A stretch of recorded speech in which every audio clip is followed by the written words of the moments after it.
오늘도 정치 속을 풀어주실 세 분 모셨습니다. 안녕하십니까? 안녕하세요. 안녕하세요. 빠른 이슈 선점과 차가운 이성적 분석으로 아이스 펀치를 날리는 강찬호 중앙일보 논설위원 오셨습니다. 네, 안녕하십니까. 편의도 강철입니다. 네, 정치 외교 안보 3종 세트를 장착한 여당의 논리 종합 선물 세트 김종욱 전 민주연구원 부원장님 모셨습니다. 네, 안녕하세요. 김종욱입니다. 야당의 야무진 야망남, 꿈이 뚜렷한 남자 이민찬 국민의힘 미디어특위 부위원장 오셨습니다. 안녕하세요. 안녕하세요.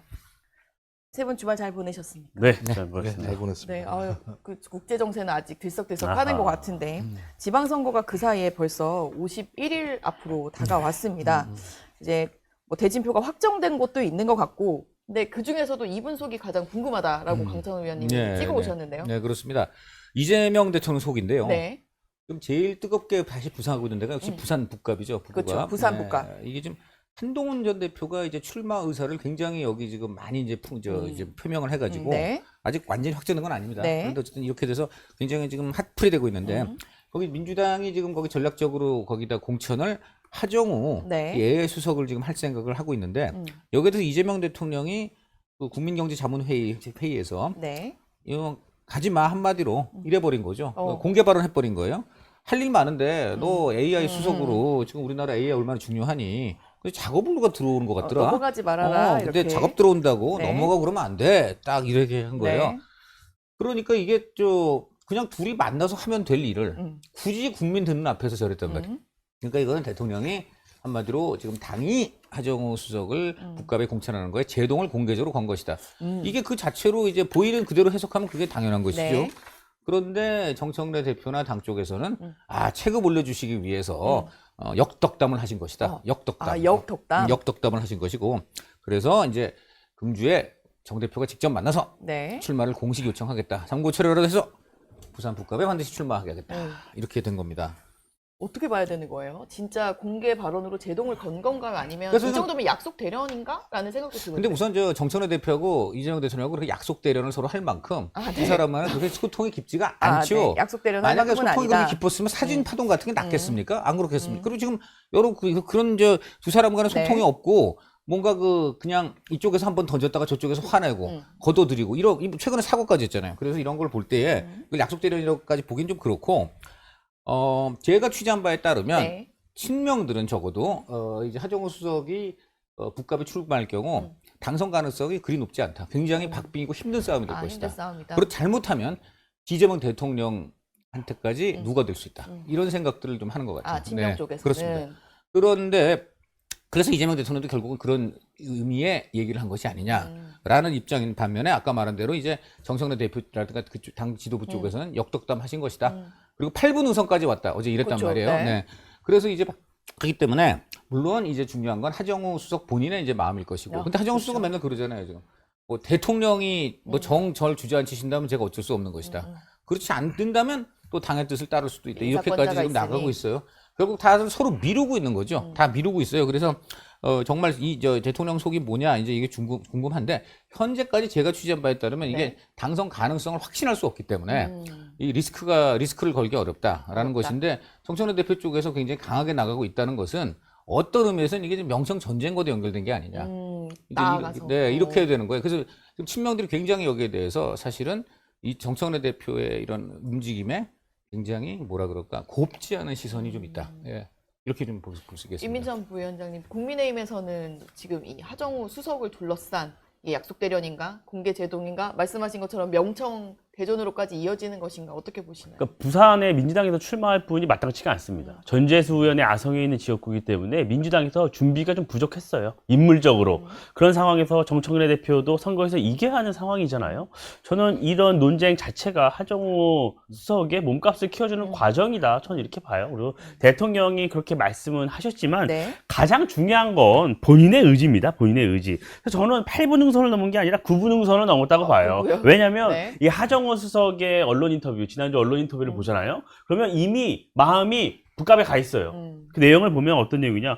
그러니까 24년 총선 인재영입 요청 때보다 가족들 반대가 덜하다. 그걸 본인이 공공연하게 얘기를 하고 네. 있습니다. 그리고 불출마 약속할 수 있느냐? 그러니까 아니 약속을 깰 수밖에 없는 상황이 생길 수도 있다. 그래서 대통령 뜻이라고 얘기를 하고 있잖아요. 진짜 공직자들, 선거에 나갈 마음이 없는 사람이라면요, 네. 이 정도 톤으로 얘기하지 않아요. 이 정도 톤으로 이 말씀을 드리지 않고, 일하겠다, 전혀 생각이 없다라고 완곡하게 거절을 수차례 하죠. 그런데 이 민감한 시기에 특히 친여 성향 여러 매체에 수차례 출연을 해서 이런 의사를 내비친 네. 것은 저는 본인 역시도 충분히 출마 의사를 갖고 있는 것이라고 보여지고, 뭐 몇몇 뭐 가까운 뭐 분들에게 네. 취재를 좀 해보면 네. 충분히 본인도 여러 고민을 긍정적으로 하고 있다고 전해 들었고요. 그런 상황에서 명청대전을 말씀을 하시는 건 부산이 어렵죠. 어렵지만 이재명 대통령 역시도 지방선거에서 확실하게 승리를 해야 하고, 자신이 선택해서 수석으로 있던 사람이 나가서 험지에서 성공을 한다면 네. 그 또한 본인에게 유리할 수 있어요. 물론 지금 부산 북갑 상황이 어렵다고는 하지만 민주당 내부에서는 부산 북갑 역시도 긍정적으로 바라보고 있기 때문에 저는 지금은, 다만 하정우 수석이 일반 대중, 특히 부산 북갑 이 유권자들에게는 익숙한 인물은 아니에요. 물론 부산 출신이고 부산에서 부산 초중고 출신이죠. 나왔지만 네. 아직 익숙한 인물은 아닙니다. 그렇기 때문에 저는 이렇게 서로 출마시켜야 된다, 아니다라는 말을 주고받는 과정에서 언론이 주목하고 있고, 지금 국민의힘은 좀 사라진 상태예요. 이런 상황이기 때문에 저는 자연스럽게 하정우 수석이 이 부산 북갑의 중심으로 가고 있어요. 이건 굉장히 긍정적인 효과이기 때문에 저는 이걸 노리고 있다고 봅니다. 이 상황에서 사실 만약에 결론이 출마를 안 한다 이렇게 되면 방금 말씀하신 것처럼 여러 가지 해석이 없습니다. 오히려 나올 수도 네. 있을 거고 없나요? 가능성이? 어떻게 보세요? 너무 긍정적으로 아니, 나가신 분도 너무 긍정적으로 말씀하셨어요. 네. 민주당 분 말씀은 대체제가 네, 별로 네. 없어요. 예, 안 나와야 되나 이런 생각이 듭니다. 아, 긍정적으로 말씀하시니. 예, 그러니까 하정우 후보가 편한가 부산 북갑에서는 말씀하시는 거 들어보면 제가 볼 땐 선거 전술상 성공을 거둔 것 같다. 윤호해 주십시오라고 계속 얘기하는 거잖아요. 네. 윤호해 그러면 예를 들면 안 나오게 되면 대통령 뜻을 존중하게 되고 나오게 되면 대단한 인물이 나오게 되는 상황을 만들었기 때문에 네. 빌드업은 제가 볼 때는 나오건 안 나오건 상관없이 하정우라고 하는 브랜드를 잘 판매하고 있는 건 사실인 것 같다라는 네. 생각이 들고요. 일단 근데 하지만 좀 어렵다고 생각하는 게 뭐냐면 8분 응선을 얘기해서 이게 좀 이거 쉽지 않구나라는 생각이 들어요. 8분 중요한 응선. 지점. 왜냐하면 원래 8분 응선까지 올라가면 그때부터가 어려워요. 실제로. 네, 어렵죠. 깔딱고기 그때부터가 제일 어려운 데거든요. 그러니까 거기서 다 예를 들면 에이 안 올라가라고 많은 경우들이 되게 많기 때문에 이 얘기는 뭐냐면 적어도 2분 응선을 가기 위해서 진짜 진력을 다해야 되는구나라고 당이 판단하는 것 같고 네. 그러니까 당 사무총장이 선거를 하다 총괄하거든요. 실무적으로. 그다음에 전략기획위원장 같은 경우도 선거에 아주 두 쌍두마차 같은 네. 실무 라인들인데 그 두 라인이 일요일 날 나와서 저렇게 얘기했을 때는 상당히 윤허를 해달라고 하는 강력한 요청을 좀 하고 있는 상황이고 이 빌드업 위에 정청래 대표까지도 직접 만나겠다고 얘기하는 네, 상황이니까 그렇죠. 어찌 보면 혼자는. 대통령을 좀 압박하는 상황까지 간다라고 하는 측면들이 분명히 있어서 근데 이유는 뭐냐면 이미 지금 3자 구도가 돼 있는 거예요. 민주당, 국민의힘, 한동훈이라고 얘기하는.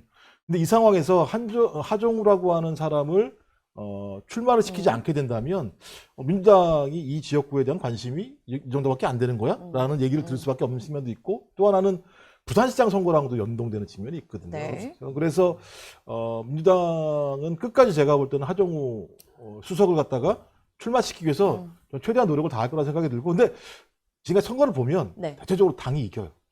선거판에서는. 왜냐하면 선거 국면에서는. 당이라고 하는 데가 어떤 형태로든지 선거의 주도권을 쥐고 그 선거에서 승리를 이뤘을 때 네. 집권당의 당정청이라고 하는 부분들이 잘 돌아갈 수 있는 상황들이 전개되기 때문에 저는 이런 것을 믿고 지금 가고 있는 생각이 드는데 그 며칠 전 이재명 대통령의 농담은 네. 강력한 반대라고 보기 좀 어렵다는 생각이 들어요. 제동이라고 하셨고 네. 농담이라고 근데 좀 전에 하셨어요. 이제 네. 어쨌든 간에 그 시점도 중요한데 그 대통령의 발언이 나온 날 아침에 네. 국민일보에서 네. 한동훈 전 대표하고 부산에 서병수 전 의원이 만났잖아요. 거기서 서병수 전 의원이 한동훈 지지하고 민주당은 여기 공천하지 말아야 한다고까지 했어요. 네, 그랬죠. 그럼 굉장히 만약 그 서병수 이분 간단한 분 아니거든요. 오선 의원의 부산시장에 부산에서. 그리고 무엇보다 북갑 당협위원장이거든요. 네. 국민의힘. 그러니까 발언권이 있는 분이에요. 이분이 이 정도까지 얘기를 했기 때문에 국민의힘 지도부도 이거는 좀 신경을 써야 되고 정말 한동훈 나오고 무공천 내지 공천을 해도 의미가 없는 상황까지 갈 수도 있어요. 이런 것이 상당히 여권에는 부담이 될 수밖에 없는데 이 시점에서 그럼 대통령이 그 얘기를 한 것은 네. 이건 정말 그 국감에 하정우 낼 경우 만약에 한동훈 나오게 되면 그 이재명 대 한동훈 선거가 되는 거예요. 구도가. 그렇게 되면 이재명 대통령 입장에서 북값이 쉬운 데 아닙니다. 그 전제에서 개인기로 된 거지. 그 전에 모두 국민의힘 계열만 된 데지. 네. 그거 굉장히 보수적인데요. 부산에서 민주당이 조금 여기는 해볼 만하다 할 수 있는데 강서구밖에 없어요. 그런데 그 강서구까지 국민의힘이 넘어간 상황에서 네. 과연 이번에 전재수 없는 민주당이 과연 거기서 이길 수 있겠느냐. 이거 굉장히 힘든 상황인데 그런 부담도 분명히 고려가 돼서 대통령이 그런 거 아니냐. 그렇다면 단순히 정말 그 빌드업 뭔가 역덕담을 해준 수준으로 보기는 어렵다 이런 어렵다, 것이고 진짜로. 친명들은 어떻게 보냐면 굉장히 정청래 대표인데 불쾌하다. 좀 전에 당이 압박한다. 쉽게 말하면 정청래 대표가 압박한다는 것인데 대통령을 압박한다는 거가 되는 것이고 그러니까 지금 이 사람들은 지금 최근에 그 사진 파동이 있었잖아요. 네.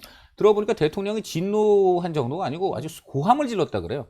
누가 도대체 이런 말도 안 되는 얘기를 퍼뜨렸느냐 해가지고 아주 취재를 고함을 해보시니까. 예, 아주 고함을 지를 정도로 아주 화가 났다는 거예요.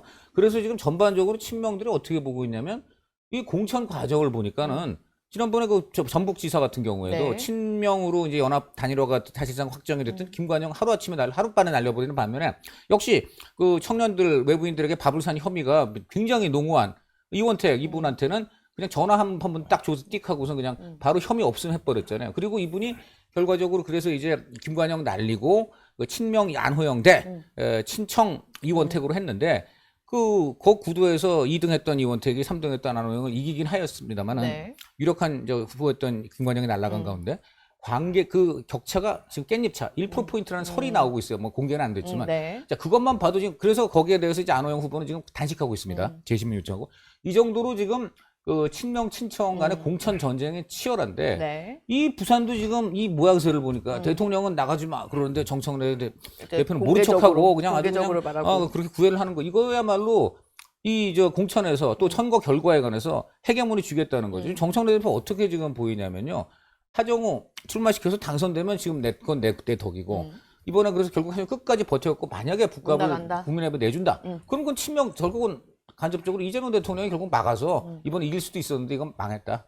이렇게 될 수도 있는 거예요. 그러니까 이런 것들에서 지금 친명들은 굉장히 지금 불쾌하다. 그런 구도를 만들어가고 예, 있는 지금 것에 그런 것을 불쾌하다. 예, 그렇게 되고 있는 거죠. 제가 좀 네. 네, 네. 여기 되겠는데 바로 그래서 그러냐면 네. 제가 직접 그러니까 취재를 한 것이니까. 그러니까 뭐 저는 예를 들면 이제 언론이나 국민의힘에서는 이번 선거를 친명, 친청 이런 구도를 만들려고 하고 싶어 하실 거예요. 네. 근데 예를 들면 지금 후보로 나온 사람들을 보면 이렇게 설명할 수가 없어요. 서울 정원호, 인천 박찬대, 경기 추미애. 친청이랑 무슨 상관이 있습니까? 추미애는 우상호. 결과적으로 친청 구도가 됐죠. 추미애는 친청 구도가 된 거잖아요. 아니 뭐 추미애 그 경기지사 후보로 갖다 친청이라고 하면 추미애 후보가 기분 나빠할 수밖에 네, 없고 이제- 뭐 우상호, 네. 신용환. 네. 뭐 제가 자체적으로 제가 볼 때는 그런 구도가 아닌 상황이다. 네. 근데 이제 문제는 부산 북각 같은 경우는 대통령도 좀 민망할 수 있는 측면이 있다. 아까 제가 방송하기 전에 말씀드렸습니다만 AI를 미래 먹거리 산업이라고 얘기해서 그쵸, 전문가들 수석으로 데리고 왔는데 네. 지금 거의 1년도 안 된 상황에서 그렇죠. 네. 내보낸다라고 얘기하기가 되게 좀 어려운 측면들이 있는 거죠. 그런 측면에서는 대통령 같은 경우는 이 부분과 관련해서 당이 요청을 하는 측면들이 계속 있는데 그냥 쉽게 그래 나가라고 얘기할 수 없는 측면이 있다라는 생각이 들고 또 하나는 부산 북감 문제와 관련해서 지금 상황은 하정우라고 하는 미래수석을 내보내지 않게 되면 거기에 버금갈 만한 인물을 내야 돼요. 안 그렇게 되면 부산 북감 유권자 입장에서는 뭐 하자는 거지라고 느낄 수 있는 측면이 그렇죠. 있거든요. 이 근데 거론됐던 인물이 그런 있으니. 후보를 낼 만한 게 있나요? 그러니까 대통령의 국정운영 지지율이 매우 높은 상황에서 거기에 핵심적인 미래 먹거리 산업을 책임지고 있는 젊은 수석이란 부산 사람이 출신에. 거기 지역구의 후보로 계속 오르내렸는데 거기에 버금갈 만한 후보를 내지 않게 된다면 서운해할 수 있는 측면이 분명히 있기 때문에 저는 아마도 제가 볼 때는 아까 말씀하신 하정우 수석 같은 경우도 상당 부분 마음은 그러니까 엉덩이 들썩거리기 시작하면 제가 볼 때는 앉히기 되게 쉽지 않아요, 실제적으로.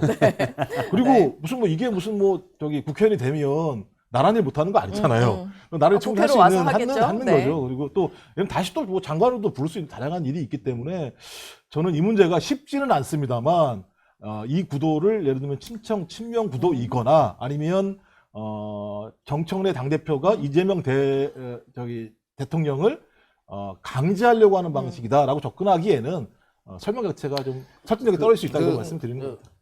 네, 아니, 아니, 저는 부산 북갑의 지역 특성도 조금 고려를 할 필요가 있어요. 왜냐하면 부산 북갑이 지난 총선에서도 부산이 18개 지역이거든요. 네. 18석인데 한석, 전재수 그렇죠. 의원이 개인기로 된 곳이에요. 그렇죠. 어떻게 됐냐? 그 지역에서 태어나서 자라서 거기서 지속적으로 살면서 네.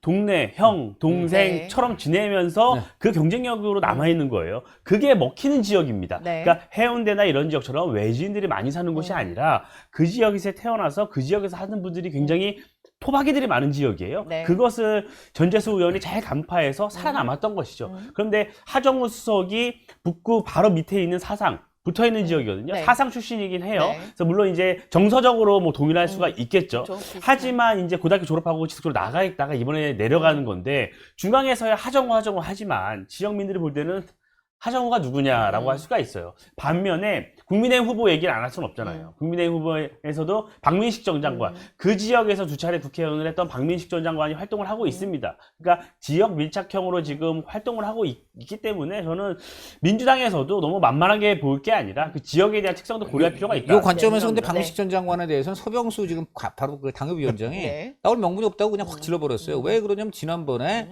그 본인이 여기서 지면서 2년 전에 서병수 이제 후보로 나와서 졌단 네. 말이에요. 그러고 나서 이제 지금 말씀하신 대로 민식아 네가 여기 다 인연이 있고 하니까 네가 여기 저 당협위원장 맡았는데 안 맡아버렸단 말입니다.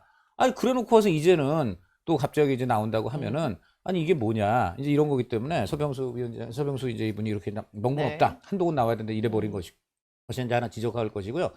좀 전에 이제 말씀 잘하셨는데 하정우 말고 지금 나갈 사람 별로 없어요. 김두관 이제 전 경남지사 얘기했다가 이분이 저 갑자기 이 하정우 나오면서 좀 모양이 이상해져갖고 이분 그쵸. 다시 모셔오기도 쉽지 않아요. 네. 이분도 화가 나지 않겠어요? 그러니까 지금 제가 볼 때는 뭐 아니면 돈데 하정우가 나오거나 나오지 못하면 아예 이번에 제가 볼 때는 전재수 의원께서 의원직 사퇴를 4월 30일 이후에 하실 것이다. 그 가능성이 굉장히 아예 높고 만들지 아예 않을 보궐선거 것이다. 발생 안 시킬 가능성이 분명히 있다. 이렇게 왜 그러냐면 그동안의 민주당 행태를 보면은 절대 안 그런다고 해놓고 그런 적이 무지 많기 때문에 그렇고 그다음 이거는 사실 굉장히 큰 거거든요. 사실은 이거는 왜냐면 만약에 정말 하정우 안 나오는데 보궐선거가 되면은요 지금 말한 대로 인물난에 허덕이는데 반대로 한동훈 분명히 가능성 굉장히 높습니다. 그렇게 되면 한동훈 입성을 결국 전재수 장관 이제 전 의원이 도와주는 격이 되기 때문에 조금 야단 맞는 걸로 네. 큰 화를 막자. 한마디로 보궐선거 발생을 안 시키고 그래야 돼. 근데 여기는 말입니다. 전재수 의원이 여러 차례 얘기했어요.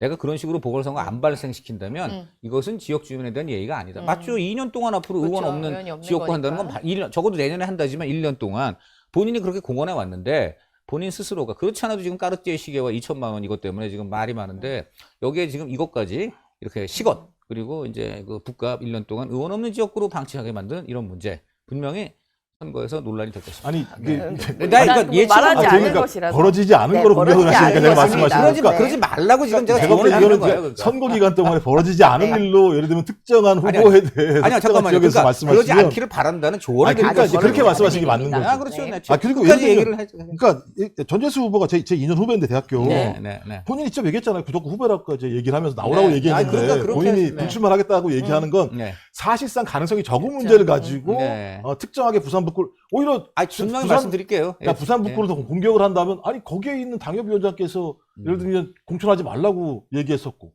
나온다고 하는 박민식 후보는 여기저기 지역구 쇼핑 계속 그렇죠. 돌아다녔다는 다녔던 거잖아요. 그건 맞아요. 네. 근데 하정우 수석 같은 경우는 예를 들면 설왕설래만 있을 뿐인 거지. 그럼 제가 볼 때 구도상으로는 하정우 수석 같은 경우는 거짓말을 하지 않았던 거죠. 따지고 보면. 그러면 그렇죠. 상황 자체들은 나쁘지 않다는 생각이 들고 부산이 아무리 어려운 선거입니다만 예를 들면 그 부산 선거가 어려워가지고 전재수 후보가 그 이후에 예를 들면 그 국회의원직을 내려놓고 간다. 저는 그건 상상하기 어려운 아니, 과제라고 저도 생각됩니다. 그렇게 생각하는데 그렇게 우려하는 분들이 있으니까 네. 그런 우려가 절대 현실이 안 되게끔 네. 전재수 의원이 벌어지지 분명하게 않은 일입니다. 분명하게 네. 잘 하시기 바란다는 조언입니다. 알겠습니다. 네. 아니, 한동훈 전 대표 이야기도 하려고 했는데 그러면서 이제 국민의힘 주제로 넘어가서 이야기를 해보겠습니다. 김정욱 부원장님, 이분 속이 궁금하시죠? 모르겠어요. 멀리 가셔가지고. 네. 미국으로 가셨더라고요. 네. 그래서 미국에 가신. 좀 예를 들면 기이하다 이런 생각이 들었습니다. 그래서 저는 양양자 최고위원이 한 얘기가 본인에 대해서 좀 화가 나서 말씀하셨는 줄 알았거든요.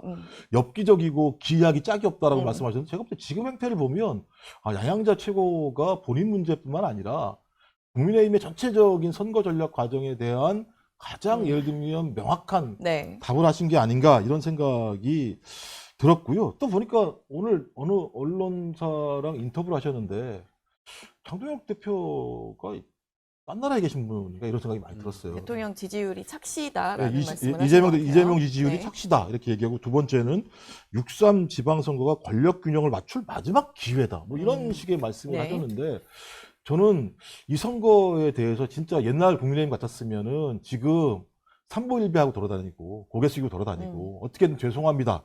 표를 주십시오. 이런 방식을 통해서 좀 역전의 발판들을 만들려고 하는 자기를 버리는 선거운동들을 과거에 꽤 많이 하셨었거든요. 네. 국민의힘 같은 경우가. 근데 최근 상황을 보면 전혀 그렇지 않다.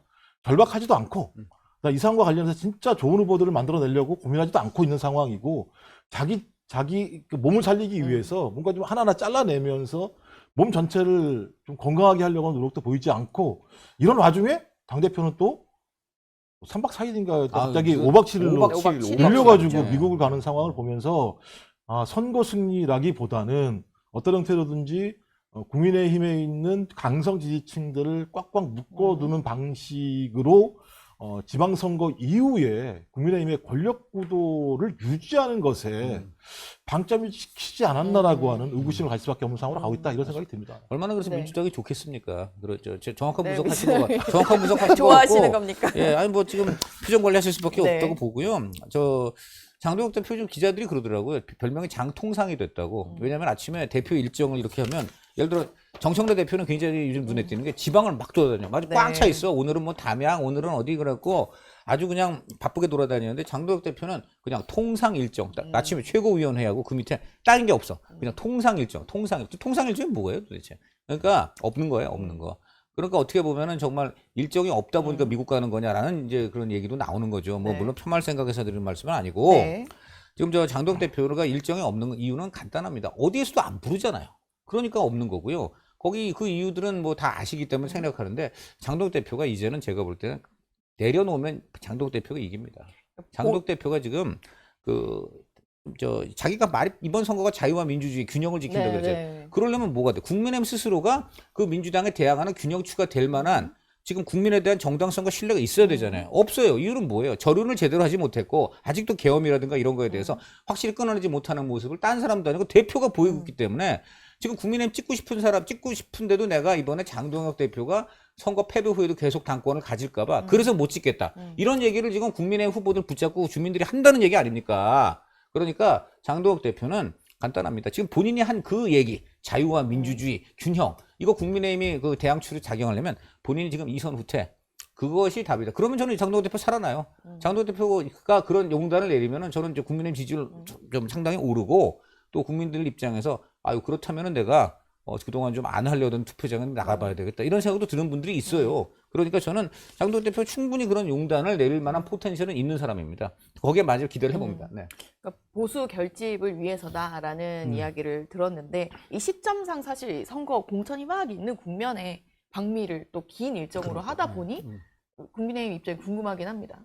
선거가 51일 남은 상황에서 이 미국을 방미를 한다는 게 뭐 흔한 상황은 아니죠. 네. 근데 다만 장동혁 대표나 지도부의 입장에서는 그만큼 한미 관계나 여러 가지 대외 상황이 좋지 않다. 야당으로서라도 여러 의원외교를 좀 해야 한다는 절박감을 갖고 미국을 네. 한 것으로 알고 여러 가지 조금 중요한 인사들을 만나는 일정이 많이 조금 되면서 저는 뭐 급하게 간 걸로 알고 있습니다. 네. 그래서 그런 것들을 풀어내야 한다는 좀 사명감이 있었고 근데 다만 이제 유권자들이나 선거를 앞두고 있는 분들이 볼 때는 네.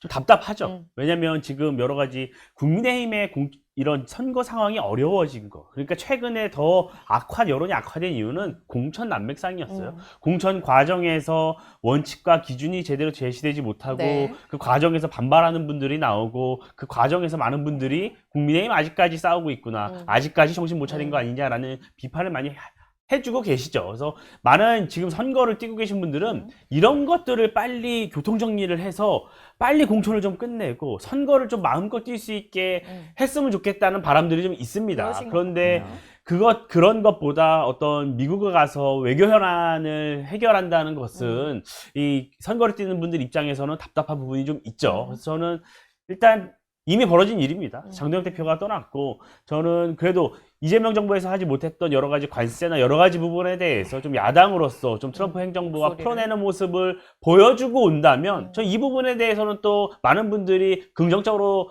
평가해 줄 수 있겠지만 만약 그러지 못한다면 오히려 또 하나의 악재가 될 수도 있다. 그래서 저는 뭐 장동혁 대표가 앞으로 어떤 일정을 미국에서 만들어 갖고 결과물을 들고 오느냐에 따라 조금 달라질 거라고 미국 보따리를 봅니다. 봐야 된다라는 좀 거네요. 몰랐습니다. 이민찬 대변인께서 일방적인 장동혁 대표 옹호를 좀 할까 예상을 했는데 객관적으로 이렇게 두 가지 가능성을 다 네. 말씀드렸다는 점에서 역시 그 미래를 보는 야망남의 그런 그 야망남, 자세가 야무진 야망남의. 객관적인 설명을 저도 시청자들께 객관적인 미국 보따리를 보자라는 건데 그럼 여쭤본 김에 네. 지금 한동훈 전 대표가 사실상 뭐 부산 북값을 확실히 말한 건 아닙니다만 이제 부산 얘기를 많이 하고 있어요. 실제로 뭐 서병수 전 의원 얘기도 하셨는데 뭐 국민의힘 상황에선 부산 북값을 어떻게 보고 계시나요? 그러니까 저는 뭐 잔나비인 줄 알았어요. 뭐 노래 가사를 그 잔나비 노래 가사를 들어서 본인의 마음을 은유적으로 표현을 하셨더라고요. 네. 그래서 저는 부산 북가베로 마음이 조금 기운 것으로 보여집니다. 그래서 저는 근데 또 한동훈 전 대표와 가까운 분들이 저는 너무 앞서가고 계세요.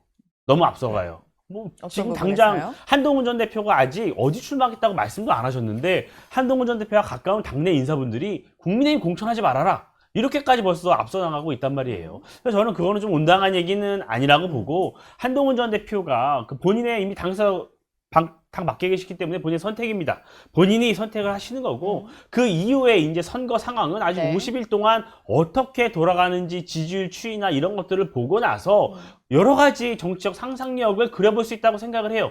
그렇지 않으면 지금 그냥 우리가 과거 인식처럼 우리는 무조건 완주해야 된다. 뭐 이렇게 가선 또 안 된다고 봐요. 그 안에서 정치적 상상력을 발휘해야 하는 시점이 분명히 올 겁니다. 근데 그것은 단순히 국민의힘 후보가 어떤 희생을 하라는 말씀을 드리는 게 아니에요. 네. 저는 한동훈 전 대표가 가려고 하는 부산 북갑의 지역적인 특징은 제가 아까도 말씀드렸기 네. 때문에 지역 밀착.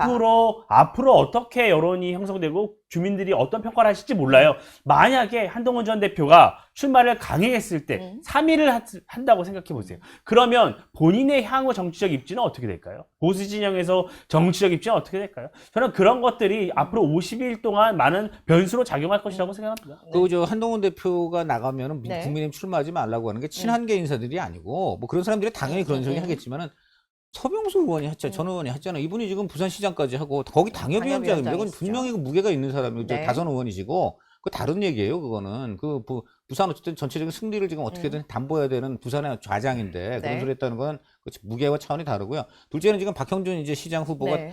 결정이 돼 있잖아요. 네, 그렇죠. 지금 제가 취재를 해본 박형준 시장 후보도 지금 저 내심으로는 내심이 아니라 지금 제가 볼 때는 이제 앞으로 여기 상당히 물밑 얘기를 할 것 같은데 선거를 함께 할 한동훈 수밖에 후보가 없으니까. 나오기를 지금 굉장히 바라고 있다.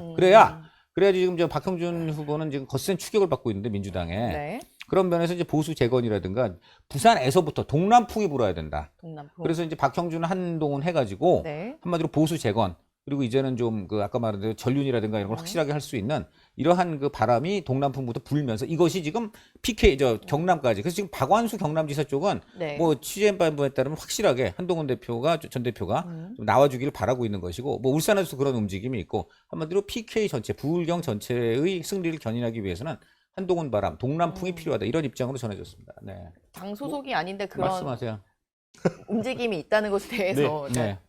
아니, 심정적으로 한동훈 전 대표가 지금은 당 소속은 아니지만 국민의힘 출신이잖아요. 그러니까 네. 국민의힘 입장에서는 이준석 대표나 한동훈 전 대표나 다 바라보는 시선이 비슷합니다. 비슷해요. 언젠가는